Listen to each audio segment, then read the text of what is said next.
मेरे लॉ के अंदर बहुत ही अच्छे मार्क्स आए थे, इवन एग्जामेशन आई थी। Yes, you heard me right, in both CMA inter and final. तो वो एग्जामेशन मैं कैसे लेकर आई थी, आज इस वीडियो में मैं ब्रेक डाउन करने वाली हूँ। So hello guys and welcome to my YouTube channel. I am CMA Tanishka गर। और मुझे पता है कि आपके एग्जाम्स बिल्कुल सर पे ही हैं। हाँ बिल्कुल, मुझे पता है कि बिल्कुल कल ही हैं आपके एग्जाम्स। और मेरे पास बहुत सारे लोगों के, स्टूडेंट्स के बहुत ज़्यादा मैसेजेस आ रहे हैं और ये पूछ रहे हैं कि प्लीज़ आप ये बता दो कि आंसर कैसे लिखें। Hold on. होता क्या है कि हमारे पास सीएमए में दो तरीके के क्वेश्चंस आएंगे जब भी आप एग्जाम में देखो पा रहा है, वो मैं आपको एनालाइज करके बता रही हूँ। तो पहले क्या होता था कि एक तरीके के क्वेश्चंस आते थे, वो होते थे डायरेक्ट क्वेश्चंस, यानी कि फीचर्स पूछ लिए, कुछ प्रोविजन पूछ लिया, या कुछ सिंपली आपसे ये बोल दिया कि स्कोप लिख दो, ऑब्जेक्टिव्स लिख दो, ऐसे काइंड ऑफ क्वेश्चंस आते थे। तो बहुत ईजी होता था, रट लो और आंसर जाके लिखाओ, बहुत ईजी है। लेकिन होल्ड ऑन, लेकिन अब क्या होता है वो समझ लेते हैं। मेरे टाइम में ये चीज़ बहुत ज़्यादा विजिबली देखी है मैंने, और उसके बाद से मैं यही एक्सपेक्ट करती हूँ कि इंस्टीट्यूट यही करने वाला है। Institute is now focusing more upon case study based questions. या you heard me right, case study based questions. अब ये भला क्या है केस स्टडी बेस्ड क्वेश्चन, अब इनको कैसे सॉल्व करें?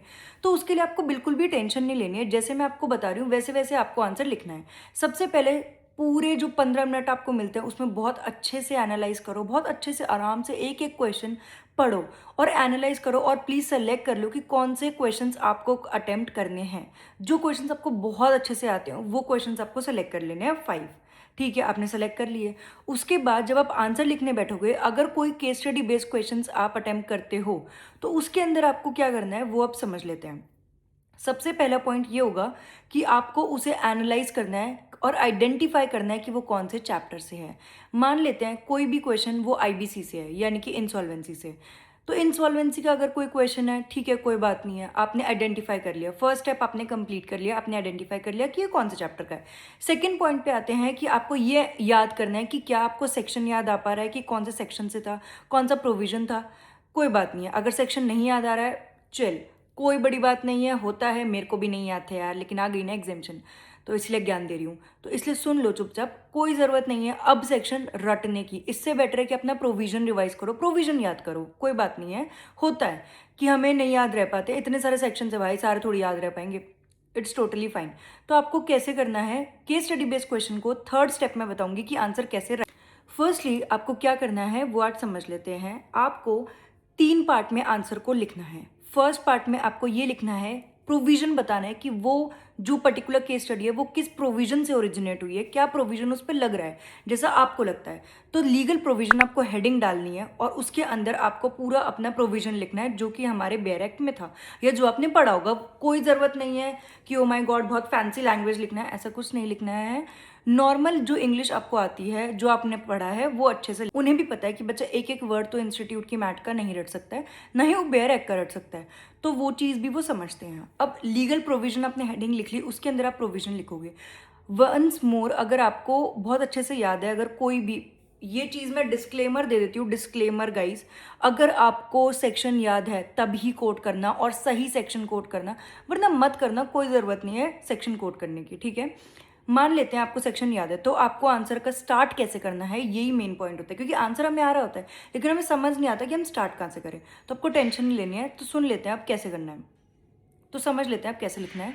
लीगल प्रोविजन लिखने के बाद फर्स्ट लाइन में आपको ये लिखना है, as per the section 15 of the insolvency act, ऐसा कुछ लिख लिया आपने। ठीक है, ऐसे ही आपको जिस भी क्वेश्चन में स्टार्ट करना है, जो भी केस स्टडी बेस्ड क्वेश्चन होंगे वो आपको ऐसे ही स्टार्ट करना है और उसके बाद उसका प्रोविजन कोट करते जाना है। वहीं अगर बात करते हैं वो स्टूडेंट्स का जिनको याद ही नहीं है सेक्शन, कोई बात नहीं है, आपको सिंपली ये लिखना है, as per the provisions of the, as per the relevant provision of the companies act, of the Indian contract act, जो भी एक्ट है उसका आपको as per the relevant provision लिखकर स्टार्ट करना है। गॉट इट, कोई बात नहीं है। उसके बाद आते हैं हम सेकंड पार्ट ऑफ आंसर पे। सेकंड, ये आपने लीगल प्रोविजन लिख दिया, उसके बाद सेकंड पॉइंट में अगर आप देखोगे तो सेकंड पॉइंट में आपको ये लिखना है, fact of the given case.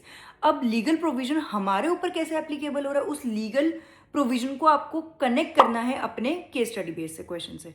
तो केस स्टडी में आपको वो पूरा पॉइंट लिखना है कि हाँ ठीक है, अच्छा ऐसा हुआ था, अब ऐसा होगा, तो हमारे साथ भी ये हो रहा है, तो आपको वो पूरा फ्रेम करना है। ठीक है, कोई बात नहीं है, हमने वो चीज़ फ्रेम कर दी और पूरा आंसर कोट कर दिया। उसके बाद आता है कंक्लूजन। कंक्लूजन में आपको थर्ड, ये लास्ट है, थर्ड, कंक्लूजन में आपको कुछ नहीं करना है। कंक्लूजन में आपको सिंपली ये कोट करना है कि आप उससे अग्री करते हो या डिसअग्री करते हो। मान लेते हैं कि एक पर्टिकुलर इंडिपेंडेंट डायरेक्टर था, हमें इतने डायरेक्टर्स चाहिए होते हैं और as per the relevant provision इतने डायरेक्टर्स थे और इतने हमारी कंपनी में हैं। तो क्या वो प्रोविजन उस पर एप्लीकेबल होगा, नहीं होगा, वो सब चीज़ें आपको एंड में लिखनी है कि hence the particular provision is applicable और नॉट, ऐसा ऐसा कुछ करके आप लिख सकते हो। ठीक है, इतना आपको लिखना है। एंड ट्रस्ट मी, अगर आप ऐसे आंसर कोट करके आओगे, प्रॉपर हेडिंग्स लिख कर आओगे, आपके मार्क्स कोई भी नहीं काटने वाला है, आई एम डैम श्योर। तो आपको कुछ नहीं करना है, इस तरीके से आंसर कोट करना है। सेकेंड, हम आते हैं उन क्वेश्चंस पे जो क्वेश्चंस डायरेक्ट क्वेश्चंस आते हैं। आई डोंट थिंक सो उसको मुझे बहुत ज़्यादा एक्सप्लेन करने की ज़रूरत है, क्योंकि मुझे पता है आप लोगों के पास बहुत ज़्यादा टाइम नहीं है। लेकिन मैं बस एक शॉर्ट में बता देती हूँ कि अगर कोई ऑब्जेक्टिव आता है या कोई भी हेडिंग बेस्ड क्वेश्चन आता है, डायरेक्ट क्वेश्चन आता है, पर्पस लिख दो, ऑब्जेक्टिव्स लिख दो, करेक्टरिस्टिक्स लिख दो, कुछ भी लिख दो, स्कोप लिख दो, तो आपको कुछ नहीं करना है, आपको सिर्फ और सिर्फ उसको डायरेक्ट लिखते जाना है। अब एक बात आती है, बच्चों को लगता है कि जैसा इंस्टीट्यूट ने लिखा हुआ है सेम आपको कॉपी पेस्ट करना है तभी आपको मार्क्स मिलेंगे। ऐसा कुछ भी नहीं है, मैं सच बता रही हूँ। मैंने बहुत सारे लोग ऐसे देखे हैं जो क्या करते हैं, वो सिर्फ और सिर्फ वन लाइन में आंसर्स लिख देते हैं, बट ऐसा नहीं होता है। ठीक है, आपको जो उनकी हेडिंग्स होती है, जो उनके हर पॉइंट की हेडिंग होगी, मान लेते हैं एक क्वेश्चन में 7 पॉइंट्स है, अगर 7 पॉइंट्स है ना उस क्वेश्चन के आंसर के, तो आपको वो 7 पॉइंट्स की हेडिंग याद होनी चाहिए। सिर्फ आपको हेडिंग याद करनी है और उसके अंदर का मटेरियल आप खुद लिख सकते हो। इंस्टीट्यूट के पास इतना टाइम नहीं होता, ना ही जो बुक चेक कर रहे होते हैं, आपके आंसर शीट चेक कर रहे होते हैं, उनके पास इतना टाइम नहीं होता गाइस कि वो एक एक पॉइंट के अंदर आपका लिखेंगे और वो पढ़ेंगे। इंस्टीट्यूट के पास ना इतना टाइम है, ना ही इतनी पेशेंस है कि वो एक एक आंसर, उनके पास इतनी सारी नोटबुक्स होती हैं, इतने सारे कॉपीज़ होती हैं चेक करने के लिए। तो क्या आपको लगता है कि वो इतना ज़्यादा आंसर बीच में पढ़ने वाले हैं? नहीं, आपको हेडिंग्स जो होती हैं वो प्रॉपर याद होनी चाहिए। उसी बेसिस पे एग्जामिनर जो है वो नंबर देता है और वो उसी बेसिस पे जज करता है कि बच्चे को अंदर का भी आता होगा या नहीं। ऑल्दो आपको अंदर का सही लिखना है, इसका मतलब ये नहीं कुछ भी लिख कर आ जाओगे, ठीक है ना। अंदर का वही लिखना, उससे कनेक्टेड पॉइंट। तो मेनली बस उस पर फोकस करो, वो रट लो।